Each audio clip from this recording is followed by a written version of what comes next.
back, YouTube fans and friends and family and friends and family and family and friends.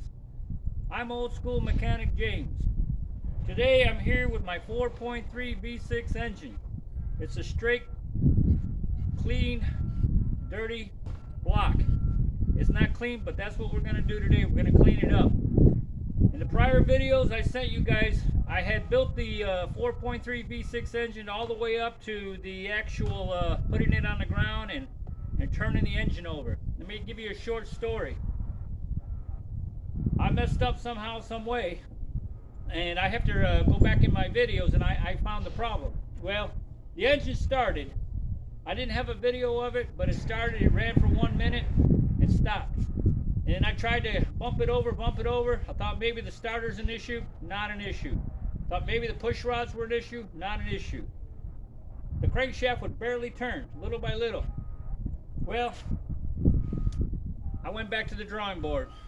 Went back to my block, tore it down, and opened it up. And the two of the push rod, connecting rod bearings were scratched up, had scorns, had grooves. Some debris got in there. The same thing with one of the main caps on the crankshaft. Debris got in there. You know, it just takes a little bit of metal shavings or some leftover bearing that got chewed up and left somewhere in part of the I don't know where it was, where it came from, but there was a couple of small fine shavings that got into the oil. The other part was the oil itself. Now I had a couple of spare 5 quart gallons of oil. I thought this one gallon was good clean oil, and I was going to use it for my braking oil. I don't know what happened. I think the jug itself was a huge jug that I had put oil in. I don't know what happened. Maybe I used one that I thought was clean and it was dirty from my previous builds on other engines. So the old school, the old rule of thumb is never use old anything. Make it new if you're going to build an engine. New oil filter. You know, even the oil filter I used was the previous build, and it was just a break-in, and sure enough, you guys are all going to correct me on that, and you're going to tell me I was messing up and I did the wrong thing, and you guys are right. I used an old filter that I thought was clean, and I could use it for break-in, period, and put the new one in. Anyways, it's a little windy. I hope my camera don't fall. I'm outside. We're going to clean this block. I broke it all the way down. I found the issues. Fortunately, I was able to get the crankshaft replaced. You normally can't get that done, but you know, it's old school. It's not what you know, it's who you know, and how well you get along with them. That's the key. I remember back in college, I was in the university and I was studying psychology. My psychology professor was preaching you got to have an education. You're not going to get anywhere without a degree. No matter what, you got to have your degrees, and you got to, you know, always study.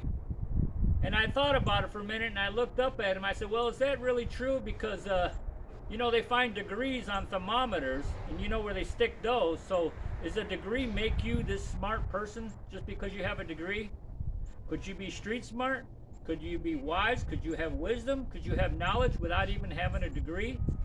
I think many people, many professional piano players, symphonies and all that, they never had a master's degree or bachelor's degree, and they went on to be famous and great in their skills and their abilities. Well, when I challenged the professor, he said to me, that's not true. You got to get a degree, and you got to have education and intelligence. And I spoke up and I said, well, isn't it about it's not what you know, it's who you know and how well you get along with that person. And that brings me back to my story about my crankshaft. See, I know the managers in a lot of the auto parts stores.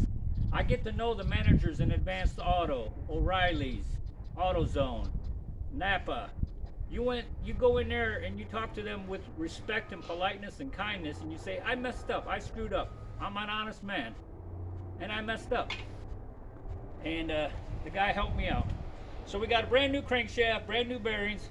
We got a block here that we're gonna wash and clean up. I'm just gonna show you guys real quick. We're starting over again. You can watch all the other videos. But I'm gonna fast forward and get this built within a couple days, hopefully. Got my cam bearings coming. We're gonna replace cam bearings. I might shoot a video on cam bearings. Anyways, I'm old school James, and old school mechanic James, and sometimes I make bad decisions and I think I used the bad oil, and the bad oil is what ruined everything.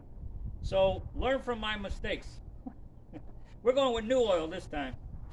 Anyways, so basically, I'm just gonna go ahead and wash this thing down. Now the key to cleaning a good block, yes, is getting all that debris off of it, all that loose flakes. A lot of machine shops will take your blocks, they'll put them in. Some of the machine shops even pressure wash.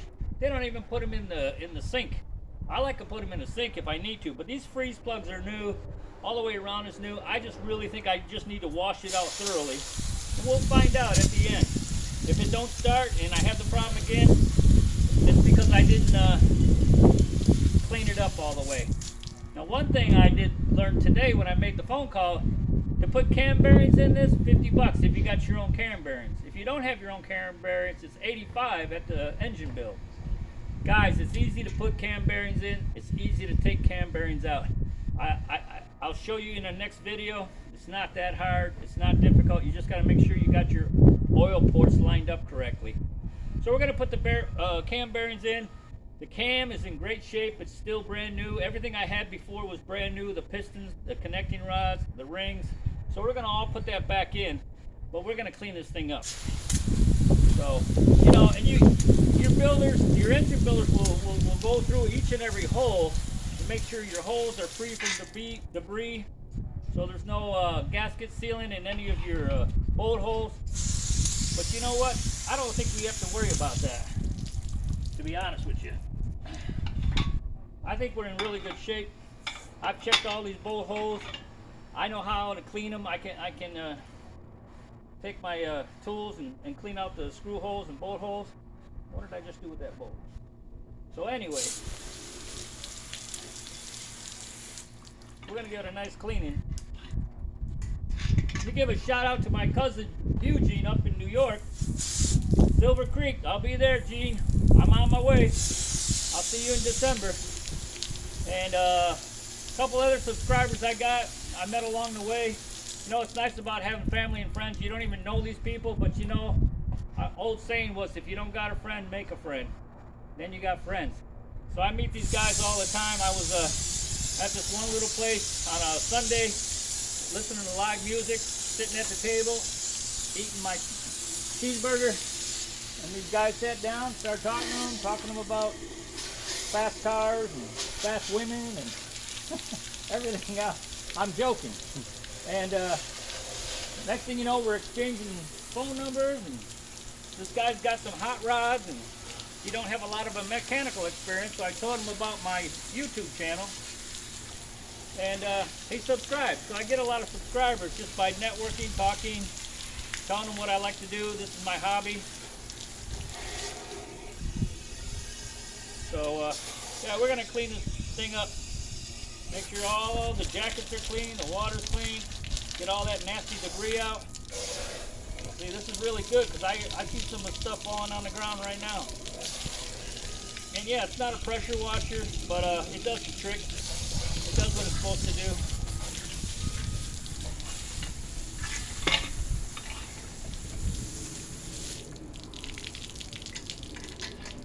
We're just going to move it around, keep cleaning it. Now you don't let it dry with the water on it. You can make sure you get rid of all that water. I'm going to turn my air compressor on and we're going to blow this thing dry. We're going to clean it dry, wipe it down dry. Everything we can do to get this bad boy dry. You don't want no water on it because that water will rust. And we're going to lubricate it. I got oil and WD-40. I got some marine oil we're going to lubricate it with.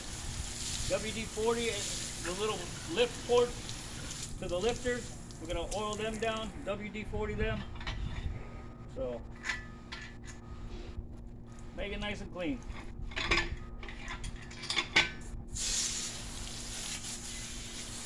You know, I was going to take this down to the builder, and I said, how much do you charge to clean it? And he said $85. I said $85 just to put it in the sink? You know, they got little sinks with all the correct tools to go and drill down through the holes. But I said, nah, I ain't gonna spend that kind of money. I'm not rich, I'm not poor. But nah, you don't need to do all that. You just need to clean all these portholes. Every hole on that block, put some water in it. Shoot some water through it. The heads are clean, the heads are in good shape. I ain't got no issues with the heads.